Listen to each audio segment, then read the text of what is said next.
It's no secret the Obi-Wan Kenobi series was originally going to be a film. The first writer for the project, Stuart Beattie, did an interview with the direct and has had some very interesting things to say about the development of the project that I wanted to discuss.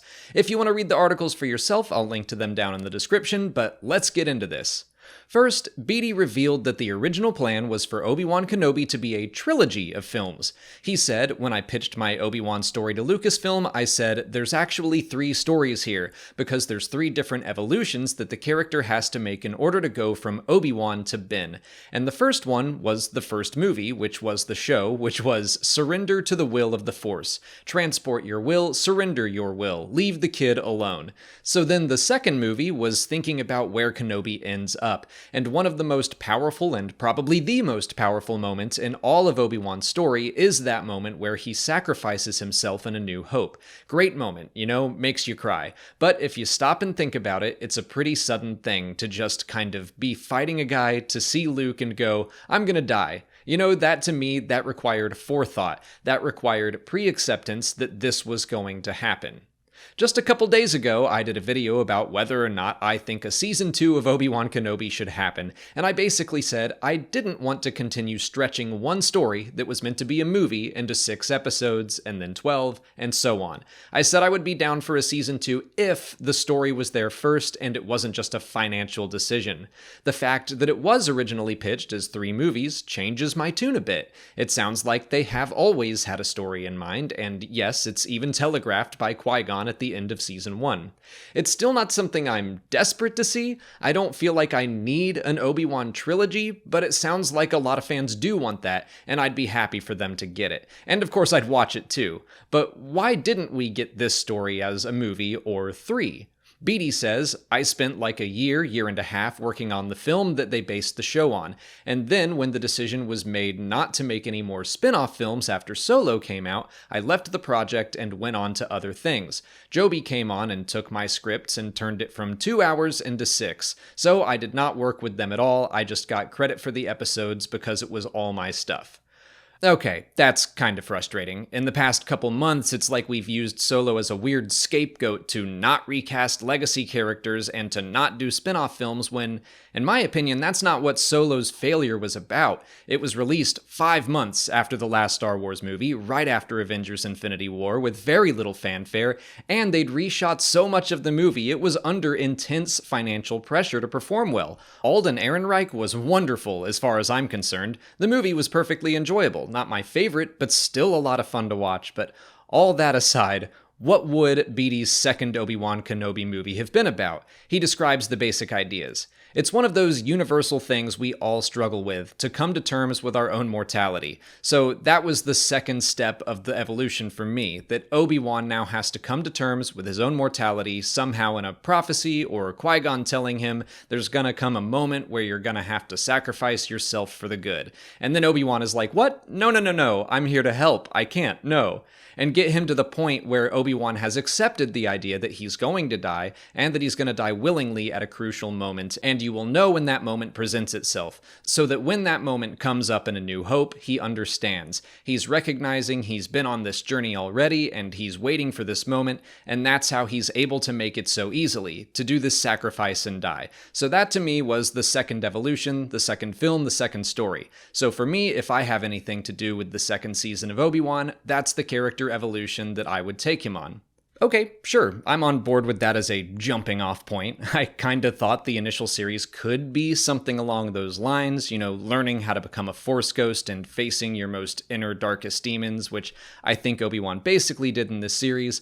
I'm not super on board with throwing another prophecy into the mix, but I don't get the sense that everything was set in stone, These are just vague plans for maybe what could happen. Beattie even says he hadn't been hired to write the other 2 movies. Yet Beattie also says Lucasfilm and McGregor were on board with an entire trilogy. And that's what I wish Disney had learned from Solo, and maybe they have, but I want them to stop getting ahead of themselves. John Kasdan has said Solo was also imagined as a trilogy of films. Why does every project about every character have to be created in hopes of making a trilogy? What's wrong with standalones? I do admit, I'd love to see more of Solo, but I don't need it. I'll watch more Kenobi, but I don't need it.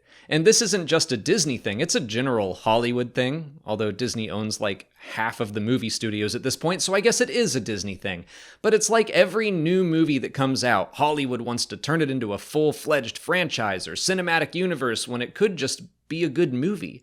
Don't put the cart before the horse. And we don't need every story that's already within a franchise to spiral out into like a Russian doll of franchises where we have Star Wars, and then the Skywalker Saga, and then Obi-Wan Kenobi, and then the Dexter Jettster variety show. Again, I'd probably enjoy all of that, but I think going too far down exploring the same stuff over and over is a big mistake. Solo and Obi-Wan Kenobi were both stories worth telling. Tell them. If it does well and you've got another story worth telling, tell that too. But it's so weird to hear that so many projects were conceived as movie trilogies. We don't need the overconfidence of the dark universe.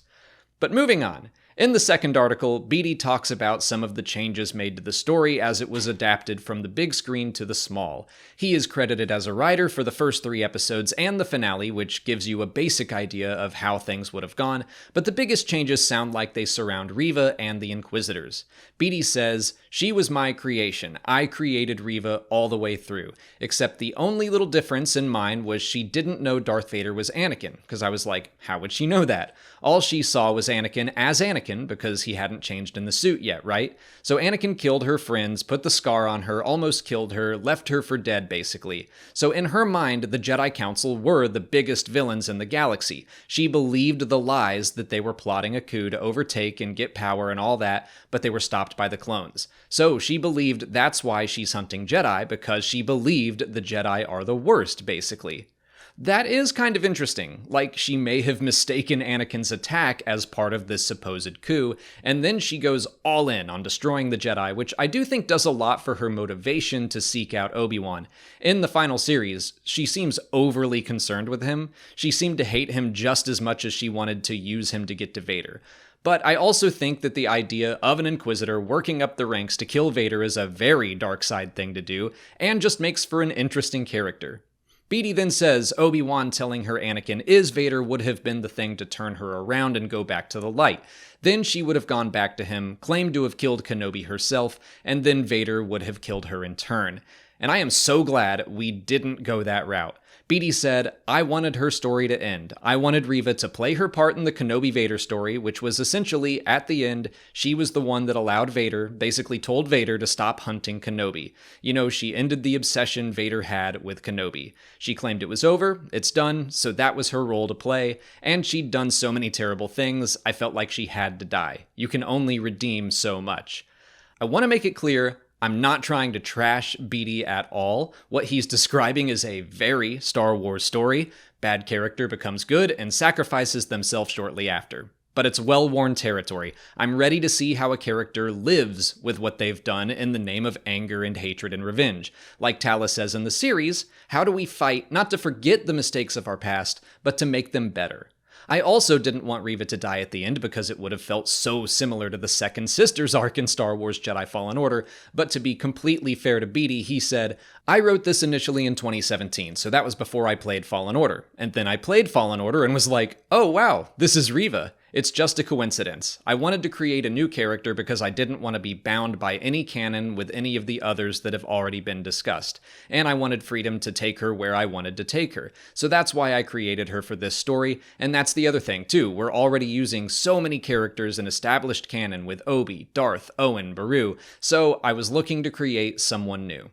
So yeah, I am glad to see Riva make it out of the story alive. I do believe some of the rumors that her survival was done in the edit. I think it's odd we didn't get a little coda to her story. We never see the 5th brother or the 4th sister again after the 4th episode.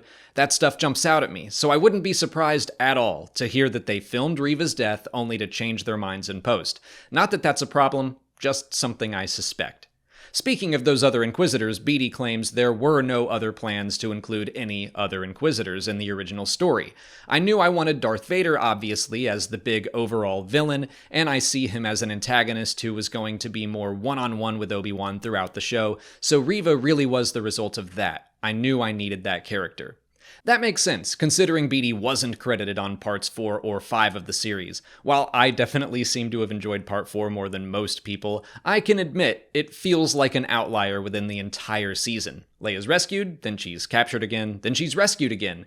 It does kind of feel like we could have gone straight from Mapuzo to Jabim, or maybe all of the path would have been on Mapuzo and they all narrowly escape, only to be chased by the Empire until Obi-Wan leads Vader away like he does in the finale. It doesn't seem difficult to remove some of those story elements and make it all fit within the 2-hour runtime. That said, I think I prefer the story we got. I like that we got to spend a lot of time with not just Obi-Wan, but all the supporting characters. If we had taken out Part 5, I don't think I would have enjoyed Kenobi's journey as much. And I also love the end of Part 5 and the duel between Riva and Vader and the lesson that vengeance gets you nothing. But spending weeks with Broken Ben as he transforms back into Obi-Wan Kenobi, Jedi Master, that really worked for me. I still wish the series had the budget of a major motion picture, but I think I'm glad it became a series. Of course, I'm comparing a finished product with an interview, and that's not exactly fair. I can only speculate on what could have been. But I've been interested in how this movie became a series since day one, and I doubt the behind-the-scenes gallery episode is going to tell us anything about how the story changed, so this will have to do for now.